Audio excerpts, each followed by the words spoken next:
I thought, I thought early on, I thought the offense did a really good job. We've challenged our guys to be able to respond early in games. That's hard for a defense because when you think about it, an offense is working all week long, right? They've got a game plan. They've got, whatever they want to call it. Usually people call it their openers or their starters, right? And so they've got, their first 8 to 10 plays of the game that they really feel good about and honed in on. The challenge for a defense, but also an opportunity, is if we can limit them in the first drive of the game, right, it creates a little bit of doubt in their mind, the things that they've been working all week long. But I thought our offense did a really good job in that. I thought our defense responded immediately after. Thought our tackling was just okay. We're running to the ball probably as good as I've seen since we've been here. But I think overall, from a tackling standpoint, those are things that you got to get better at from scrimmage 1 to scrimmage 2. Younger defensive backs and specifically corners in your defense, do you find your defense is something they can pick up pretty quick, or does it take a few years? Like, how do you kind of assess whether it be here or other places you've been? I think we're really intentional about having a short-term development plan to get young players on the field. We've always done that. In this system, we've always been able to play freshmen because of that. Certainly, we're a complicated defense. We do. You look at the top 3 coverages in the NFL. The last season, it's our number 1, 2, and 3 coverage, right, that we're running here now. So there's some details, right, that are challenging for young players, right, to come in and learn. But we feel like we have created a system that is simple enough for a young man to learn, and then detailed enough really for the nuances as you go, right? There are certain things that maybe an older corner may understand, but it's more about offensive recognition or recognizing a split or a concept that we really spend most of our time on offensive recognition. So the way we install the defense is, we teach them the concept of what we do, never just the role, right? Never just here's what the field corner has or here's what the Mike backer has. Then we talk about situational application. How's it applied to third down, red zone, 2-minute when they need a field goal versus 2-minute when they need a touchdown, right? Totally different scenarios, and the concepts are applied differently. And then what we're getting ready to go into is straight offensive recognition. So by the time we get to the season, it's all about when the offense comes out in a 3-by-1 and the back set out a little bit wider versus tighter, you're either going to get this or this, so that we can play, really with anticipation as opposed to reaction. Defense is inherently reactionary, so we're trying to play with anticipation. How did it go? LT Overton such a dangerous pass rushing option? Well, LT has a great skill set. You can tell he has honed in his pass rush ability. He's got really good complementary answers to his fastball. He's a great speed to power rusher.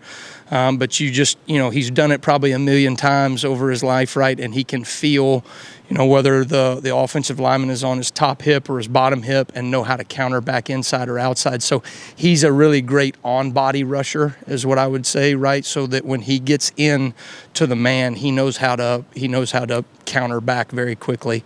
And he's 280 pounds, right? So, and can move his feet. So those things are really challenging for an offensive lineman to deal with. Do you think he's perfectly built for your bandit position? And when you got here, that's something you saw? It's just wow, this guy's. I think him and Zebo Latham are really the frame, right? That's the ideal. That person has to play a 4-eye. They have to play a 5 technique. They got to play a 9 technique, right? Occasionally, right, they'll fall back inside on the run fit, some of those things, right? They can do a lot of different things. But I'm impressed with their athleticism. I mean, those guys, they can really move. They do a good job to be that big. So yeah, I would say from a prototype bandit position, the field defensive end, that makes things really challenging to establish runs to the field when you have a 280-pound ass kicker over there. So. How did the technology piece of things go during the scrimmage, and with the Yeah. headset communication? Do you see that as a benefit to the offense or the defense? That's a great question. I think time will tell. We're different. The NFL, right? They have pictures, so they have a picture. 4 seconds before the snap, 4 seconds after the snap, right? In high school, they've got big home screen entertainment systems, right, that they work on, right, and so then we have the iPads, right, and all those things. I think What it will do is it will confirm, right, from a defensive perspective, hey, did the ball hit in the B gap here? Did it fold outside, our defensive end, or did it go inside here? What route concept did they run? Okay, this was a number 2 receiver on an over route, right? Those are the things that you can just confirm immediately and get corrected. So in that regard, right, you never have those moments where you go, hey, on Saturday night after watching the game, right, that, oh, that's what they were doing. Good coaches, right, you try to minimize that, right? You try to be a human iPad, right, so that you can see things in real time and make adjustments, and we've taken great pride in doing that. So, I wonder if it will be an equalizer to coaches that can't see in real time quite as well. But at the same time, right, it's certainly going to be something that we're going to utilize as best we can. Earlier on in camp, you mentioned how impressive you were Jalen Bogway and his confidence. Yeah. Did you see that same level of confidence for an incoming freshman on the scrimmages over the weekend? Yeah, I think what I've been impressed with from Bach is that a guy that has played another position, pretty much all of high school, the growth that he's made to learn the details of the position very quickly. So he made strides in the springtime, but I thought he took his game to another level through the summer, and what he's shown in fall camp to where we feel like, he's going to have a role for us in this season, and had a great day out there today. I mean, he's just really starting to hone in and play with anticipation, as opposed to, hey, I just got to get my footwork right and all that. He's starting to, recognize and anticipate. It's good to see. He's been a leader, Coach, but what you're seeing from Tim Keenan in terms of pressure in the pocket also. Yeah. When I first got here, that was one of the things that Tim and I talked about was, we take pride in this defense creating production in the defensive line room and on the interior as well. I think Tim has taken to that really well. You can tell that he is maximizing value for himself from a pass rush standpoint. He's mindful of it.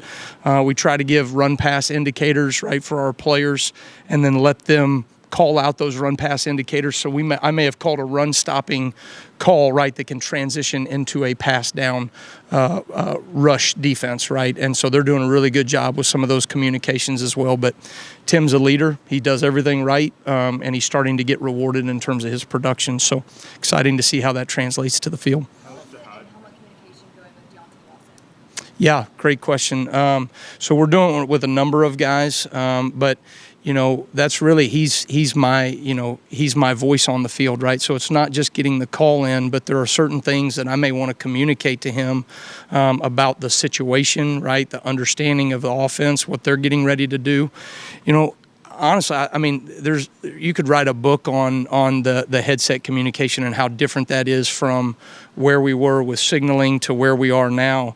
I think you're going to see all things over the spectrum, right? You're going to see some people that still do all the signaling. You're going to see some people that are going to try to go exclusively to the headset communication. I think there's a fine line there because it cuts off at 15 seconds, and so what happens afterwards when an offense is going to make a check, you're going to see some offenses that are going to go really fast. And I think that's going to be helpful for us on defense because I can immediately get a call to the core and they can communicate to about 7 or 8 guys immediately. When teams are going fast, you're going to see some teams that wait until under 15 seconds and then they go. So now the defense is back to the normal signaling. So it'll be a cat and mouse game. And I'm excited to see, how to navigate that. I want to stay ahead of the curve. Two questions left. I'm sorry. Yeah, I think I think Mo Lindquist does a tremendous job from a technical standpoint. He's one of the best teachers that I have seen. I think those guys are very fundamentally sound. Even those young freshmen, they don't look like freshmen out there in terms of what they're doing from a fundamental perspective and their footwork, their hand placement. Very detailed, very organized, and very intentional about their individual time. And I think it's showing up in practice right now. What I'm excited probably to see is some of those younger players are playing with anticipation.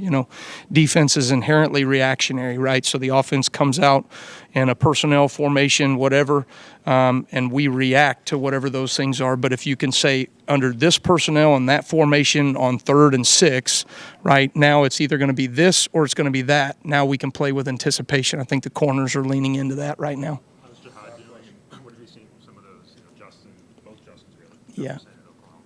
Yeah, I think, Jihad is such a versatile skill set. I think he came here as an outside linebacker originally, and then, made that transition to inside linebacker. That is not an easy transition. I think people just hear the word linebacker and think it's about the same. They're different worlds, playing the outside linebacker and inside linebacker position. I think he's really done a great job of understanding the details that it takes in the run fits in the interior, the communication piece to get everybody else lined up as well. I think, Jihad's another guy that could be a green dot type guy for us.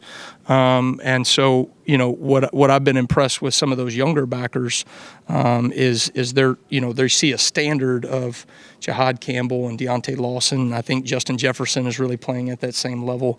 And so those guys are really pushing every single day. But it's a hard road as a freshman linebacker for us right now. We put a lot on those guys and demand a lot of them. So, it's back and forth every day. All right. Thanks, guys. Roll Tide.